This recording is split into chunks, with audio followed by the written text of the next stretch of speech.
पैगंबर हजरत मुहम्मद यांच्या जन्मदिनी जशेने ईद मिलादुन्नबीनिमित्त पाचोरा शहरात रविवार रोजी भव्य शोभायात्रेचे आयोजन करण्यात आले. शहरातील प्रमुख मशिदी, मदरसे आणि विविध मुस्लिम समाज संघटनांच्या सहभागाने ही शोभायात्रा मोठ्या उत्साहात काढण्यात आली. पहाटेपासूनच मशिदींमध्ये कुराणे पठण, नाते शरीफ, सलाम पठणाचे कार्यक्रम झाले. त्यानंतर दुपारी शहरातून जुलूस काढण्यात आला. शोभायात्रेत लहान मुलांपासून ते ज्येष्ठ नागरिकांपर्यंत सर्वांनी मोठ्या संख्येने सहभाग नोंदवला. आकर्षक फलक, तिरंगी झेंडे, इस्लामी ध्वज तसेच पैगंबराच्या जीवनातील संदेश दर्शवणारे फलक त्यामुळे संपूर्ण शोभायात्रेला वेगळे स्वरूप प्राप्त झाले.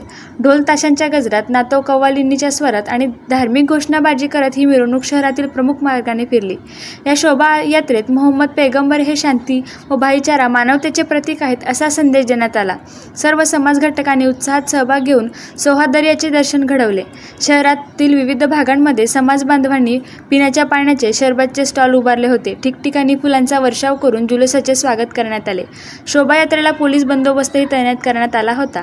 कोणतेही अनुचित प्रकार घडू नये यासाठी प्रशासनाने दक्षता घेतली होती. संपूर्ण कार्यक्रम शांतीत आणि उत्साहात संपन्न झाला.